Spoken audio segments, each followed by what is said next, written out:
اعوذ باللہ من الشیطان الرجیم بسم اللہ الرحمن الرحیم رب اشرح لی صدری ویسر لی امری واحلل عقدۃ من لسانی یفقهوا قولی ومن آیات ان خلق لکم من انفسکم ازواجا لتسکنوا الیہا، یہ اللہ کی نشانیوں میں سے ایک نشانی ہے کہ ہم نے تمہیں میں سے تمہارے لیے جنس کو پیدا کیا تاکہ آپ اس کے ذریعے سکون حاصل کر سکو۔ السلام علیکم ڈاکٹر، میرا نام ڈاکٹر اعجاز خان ہے اور میں آپ سبھی ناظرین و سامعین کا میرے یوٹیوب چینل بین الستون ہومیوپیتھی میں استقبال کرتا ہوں۔ آج سے ہم انشاءاللہ شہوتی امراض اور شہوت سیکس ایجوکیشن سے متعلق سمجھیں گے۔ یہ وہ امراض ہے جنہیں جلد تفتیش کر کے فوراً علاج کی ضرورت ہوتی ہے، لیکن ہمارے یہاں یہی وہ امراض ہے جس کا علاج بہت دیری سے شروع کیا جاتا ہے، اور اس کی وجہ ہے اس بر صغیر پاک و ہند میں شرم و حیا کی تہذیب۔ اور ایک جو سب سے بڑی شرم کی بات ہے دوستو ہے کہ ہماری تہذیب میں جب بھی لفظ سیکس کا استعمال ہوتا ہے تو ہمارا ذہن شہوتی امراض کی جانب ہی جاتا ہے یا ہم بستری کی جانب ہی جاتا ہے، جبکہ یہ درست نہیں ہے۔ آپ نے مشاہدہ کیا ہوگا شاید، جب کبھی بھی ہم کسی جاب کے لیے اپنا ریزیوم بھرتے ہیں تو جہاں ہمارے نام، پتہ، جنم دن کے باکس بھرنے ہوتے ہیں، وہیں پر سیکس کا باکس بھی ہوتا ہے جس کے آگے لکھا ہوتا ہے میل یا فیمیل۔ تو کیا یہاں پر سیکس سے متعلق یا ہم بستری سے متعلق بات کی جا رہی ہے؟ نہیں۔ تو ہمیں چاہیے کہ ہم ان الفاظ سے اتنا پرہیز نہ کرتے ہوئے اس سے متعلق علم حاصل کریں، بلکہ ہماری نئی پیڑھی، ہمارے بچوں کو بھی اس سے آگاہ کرے۔ میں انشاءاللہ کوشش کروں گا کہ سب سے پہلے اس لا علمی کے پردے کو چاک کر کے اس کی اصلیت تک جانے کی کوشش کروں، پھر جہاں جہاں ضرورت ہوگی وہاں ہومیوپیتھی ادویہ کا سہارا بھی لیں گے۔ ویڈی اسپیشلسٹ کا کہنا ہے کہ اکثر ہمیں جو اسٹڈی سیکسول ٹرانسمیٹڈ ڈیزیز کے مریضوں کا جو سامنا کرنا پڑتا ہے، اس کی سب سے بڑی وجہ ہے کہ ہمیں آداب مباشرت ہی نہیں پتہ ہوتے، یا جو پون دیکھنے کے عادی ہو اور جیسے ہی اس میں دکھایا جاتا ہے یہ بھی انہی کی طرح غلط راستوں کا استعمال کرتے ہیں، جس کی وجہ سے اس طرح کے اسٹڈی کا مرض آ گھیرتا ہے، اور وہ لا علم اشخاص جنہیں یہ پتہ بھی نہیں تھا کہ یہ اسلام میں حرام ہے، بس دنیا والوں نے انہیں بتا دیا، وہ اس طرح کے فعل قوم لوط کے عادی ہو گئے۔ آج کل اسکول اور کالج میں بھی سیکس ایجوکیشن کے نام پر پتہ نہیں کیا کیا بتایا جا رہا ہے۔ وہ ہمارے لیے قابل قبول ہے، لیکن یہ کہ اسے اسلامی نقطہ نظر سے سمجھنا ہمارے لیے شرم و حیا کی بات ہو گئی ہے۔ اسکول اور کالج میں یہ تو قابل قبول ہے کہ کوئی آ کر ہمارے بچوں کو کانڈوم کا استعمال کیسے کیا جاتا ہے یا حیض سے متعلق سکھائے، لیکن اگر کوئی عالم اس طرح کی معلومات مہیا کرے تو ہمارے ریاکشن یہ ہوتا ہے کہ آپ حافظ و عالم ہوتے ہوئے بھی کیا بیہودہ باتیں کر رہے ہو، جبکہ اسلام نے باریک سے باریک باتوں کو بھی واضح کیا ہے۔ ایک مرتبہ ایک انصاریہ چند دوسری خواتین کے ساتھ لے کر چلی کہ مجھے اللہ کے رسول صلی اللہ علیہ وسلم سے کچھ سوالات کرنا ہے، تو سب ان کے ساتھ چل پڑی کہ آج کچھ نیا حکم سیکھنے کو ملے گا۔ اور جب وہ آپ صلی اللہ علیہ وسلم کے حضور حاضر ہوئی تو اس انصاریہ خاتون نے کہا کہ یا رسول اللہ صلی اللہ علیہ وسلم، مجھے حیض آتا ہے، میں کیا کروں؟ اس پر حضور اکرم صلی اللہ علیہ وسلم نے فرمایا تو کاٹن کا استعمال کر۔ اس پر خاتون نے دوبارہ کہا کہ مجھے حیض اتنا آتا ہے کہ جس کی کوئی انتہا نہیں۔ اس پر ساتھ آئی دوسری خاتون اس پر لان تان کرنے لگی کہ تو نے ہمیں حضور کے سامنے اسی لیے لائی تھی کہ اللہ کے رسول صلی اللہ علیہ وسلم کے سامنے رسوا کرے۔ مطلب یہ کہ یہ کیسی بے حیا اور بے شرم عورت ہے کہ رسول صلی اللہ علیہ وسلم سے اس طرح کے سوالات کرتی ہے اور اس بے حیائی کا حصہ ہمیں بھی بنا رہی ہے۔ تو ظاہر ہے کہ بقیہ خاتون شرما گئی، لیکن حضور صلی اللہ علیہ وسلم نے اس کا بھی جواب دیا۔ لیکن اس انصاریہ خاتون رضی اللہ تعالی عنہا نے تیسرا سوال کیا کہ نہیں، مجھے اس سے بھی زیادہ حیض آتا ہے، یعنی ابل کر آتا ہے۔ تو آپ صلی اللہ علیہ وسلم نے اپنا چہرہ پھیر لیا اور امہات المومنین رضی اللہ تعالیٰ عنہ سے اس کا مسئلہ بتا دیا، اس لیے کہ یہاں حضور شرما گئے تھے۔ لیکن یہ قطعی نہیں کہا کہ اس بے شرم عورت کو باہر نکالو، کہ اس کے بعد امہات المومنین نے اس کا مسئلہ خاتون کو سمجھایا۔ اسی طرح ماں عائشہ رضی اللہ تعالی عنہا فرماتی ہے کہ اللہ تعالیٰ انصاری خاتون پر رحمت فرمائے کہ یہ رسول صلی اللہ علیہ وسلم سے کسی طرح کے سوالات کرنے میں شرماتی نہیں تھی، کیونکہ انہی کی وجہ سے ہم تک بہت سے مسائل کا حل پہنچ سکا ہے۔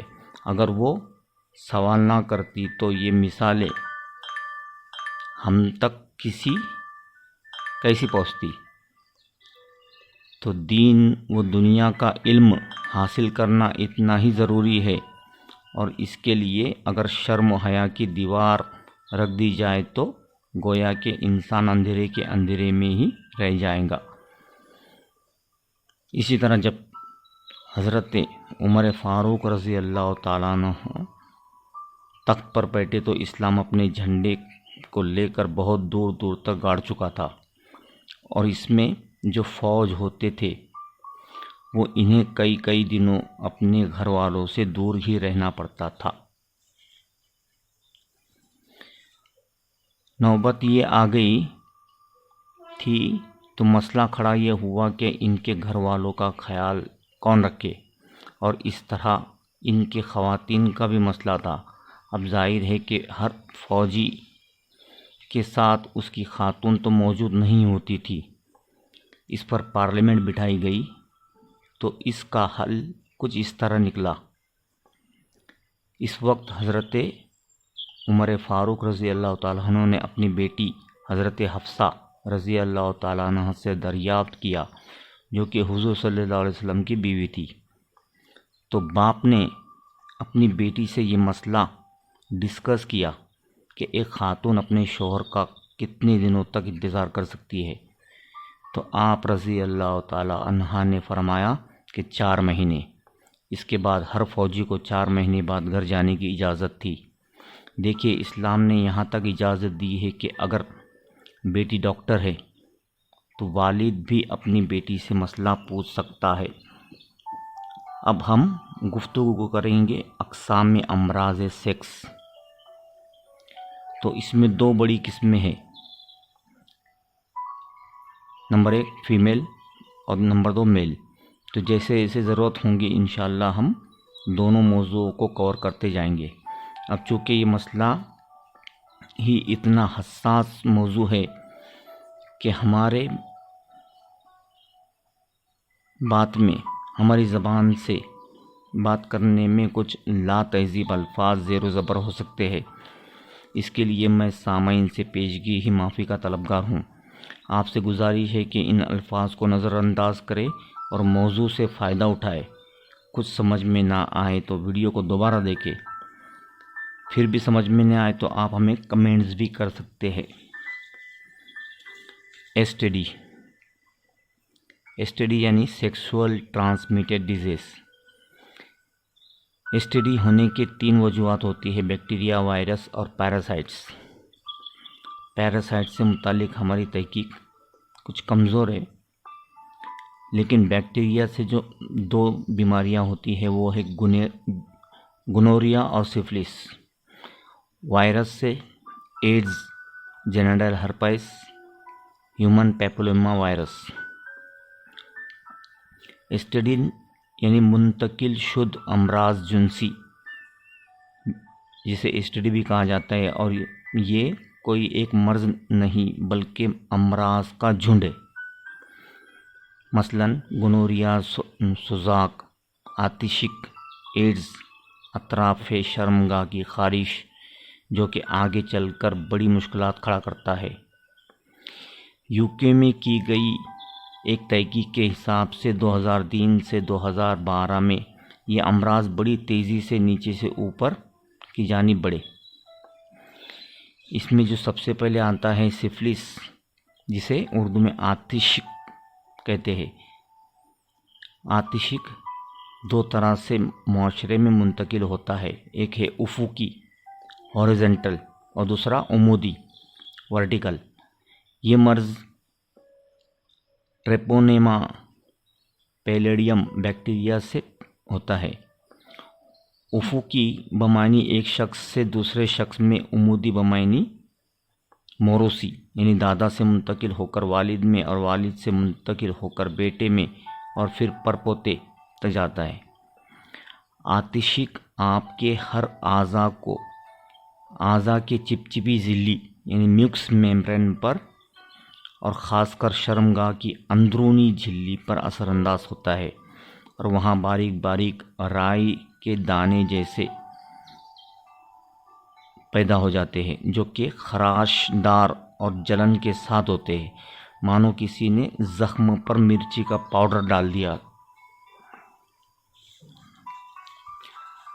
اگر علاج جلد نہ کیا گیا تو عضو سڑ کر گلنے لگتا ہے۔ ہم یہاں تک سوشل میڈیا پر اس کی تصاویر دکھا نہیں سکتے، آپ ہمارے الفاظ کو تصور کرتے وہ کتنے خطرناک ہوں گے، جو کہ آگے بڑھ کر مکمل جسم کی پتلی جھلیوں کو متاثر کرتا ہے۔ لیکن یہ یاد رہے کہ ہر سرخ دانہ سفلس نہیں ہوتا۔ اس طرح کے امراض کبھی بھی ایک ایماندار اشخاص میں نہیں ہوں گا، بلکہ انہی کو پکڑے گا جو کہ اپنی ذات سے بے ایمانی کرتے ہیں۔ حالانکہ سائنس اور معاشرے کی رائے دیتا ہے کہ جب بھی آپ کو اس طرح کی خواہش ہو، اس وقت آپ کانڈوم کا استعمال کریں، لیکن اسلام اس کے خلاف ہے۔ حضور اکرم صلی اللہ علیہ وسلم نے ارشاد فرمایا کہ اس طرح کے حالات پیدا ہونے سے پہلے ہی آپ نکاح کر لیں، اور کسی وجہ سے نکاح کر نہیں سکتے تو پھر روزہ رکھیں، تاکہ آپ گندگی کی جانب جانے سے پہلے ہی بچ جائیں۔ اور اس طرح کی سفلس کا علاج بھی ہومیوپیتھی میں ممکن ہے، لیکن ہومیوپیتھی کے دیے گئے اصولوں کے مطابق۔ علامات کی بنیاد پر پل پل میں دوائیاں تبدیل ہوتی ہے، کیونکہ ہومیوپیتھی ادویہ کو پیٹنٹ کر دینا یہ ہومیوپیتھی اصول کے خلاف ہے کہ فلاں دوائی فلاں بخار کے لیے، اور فلاں پتھری کے لیے، اور فلاں کینسر کے لیے، اور فلاں قوت باہ کے متحرک کرنے کے لیے، اور اسے اتنے بوند روز 3 مہینے استعمال کرو، تکلیف دور۔ ایک ایماندار اور سچا ہومیوپیتھ کبھی بھی اس طرح کی خلاف اصول ادویہ استعمال نہیں کر سکتا۔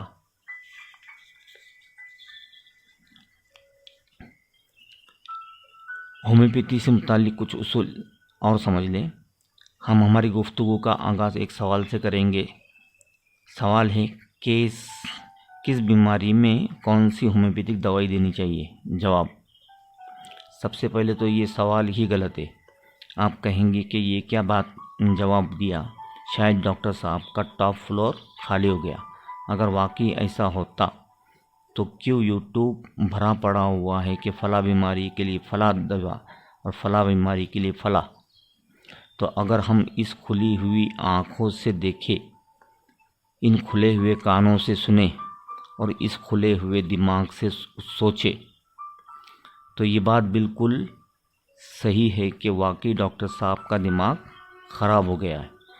لیکن اگر ایک سچا ہومیوپیتھ جو کہ واقعتاً ہومیوپیتھ ہے، اور ایک سچا ہومیوپیتھ ہونے کی تعریف یہ ہے کہ وہ واقعی میں اصول ہومیوپیتھی جو کہ اس کے لیے ایک قانون کا درجہ رکھتی ہے، وہ ہومیوپیتھی استاد اعظم ڈاکٹر ہنیمن سر نے بتائے ہوئے آرگن آف میڈیسن کے کھوٹے سے بندھا ہوا ہے،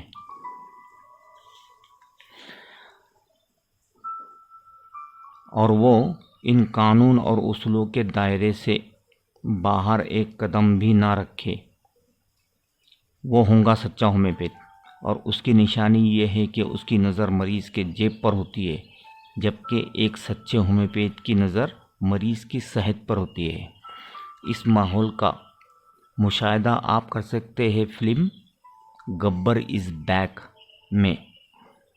آپ ٹائپ کریں گبر از بیک ہاسپٹل سین، جہاں بتایا گیا ہے کہ وہ مردہ آدمی کو بھی نہیں بخشتے اور اس کی بھی لاکھوں روپے قیمت وصول کرتے ہیں۔ تو ہومیوپیتھ کو چاہیے کہ ہم مریض کو جلد از جلد صحت مند کرے۔ اگر مریض کی زندگی بچ جائے تو وہ تو آپ کی قیمت تو دے گا ہی۔ تو کیا ہے ہومیوپیتھی کا فلسفہ؟ اگر سادہ الفاظ میں کہوں تو کسی بھی پھل پر اس وقت تک مکھی نہیں بیٹھتی جب تک کہ وہ سڑا ہوا نہ ہو۔ اب یہ ہو سکتا ہے کہ اوپر سے پھل صحت مند نظر آ رہا ہے اور اندر سے سڑا ہوا ہے، جیسے کہ حضرت عیسیٰ علیہ السلام نے انجیل مقدس میں فرمایا تھا، تمہارا کردار ایسے ہو گیا ہے جیسے سفیدی کی ہوئی قبریں، اوپر سے تو دودھ کی طرح نظر آتی ہے اور اندر وہی غلیظ ہڈیاں پڑی ہوئی ہوتی ہے۔ خیر، پھل اگر صحت مند ہے، اس کی قوت مدافعت مضبوط ہے، تو وہ کبھی بھی سڑے گا نہیں۔ ٹھیک اسی طرح اصول آرگن آف فلسفہ ہومیوپیتھی کے حساب سے اگر ہماری قوت مدافعت مضبوط ہے تو ہمیں کوئی بھی مرض چھو بھی نہیں سکتا، پھر چاہے وہ اسٹڈی ہو، نامردی ہو، حیض کی تکالیف ہو، شہوت میں ناکامی ہو، کینسر ہو یا کورونا، کوئی مرض چھو بھی نہیں سکتا۔ اور اگر ہمارے جسم میں داخل بھی ہو جائے تو قوت مدافعت کی فوج اسے آ دبوچیں گی۔ اس موضوع کے مزید سمجھنے کے لیے، معلومات کے لیے آپ ہمارا دوسرے ویڈیو قوت مدافعت اور ہومیوپیتھی بھی دیکھ سکتے ہیں۔ امید ہے کہ آپ کو بات سمجھ میں آ گئی ہوں گی۔ اگر واقعی میں سمجھ میں آئی ہے تو شیئر، کمنٹس، لائک اور سبسکرائب ضرور کریں۔ ملتے ہیں اگلے ویڈیو کے ساتھ، تب تک کے لیے اپنا خیال رکھیں۔ اللہ حافظ۔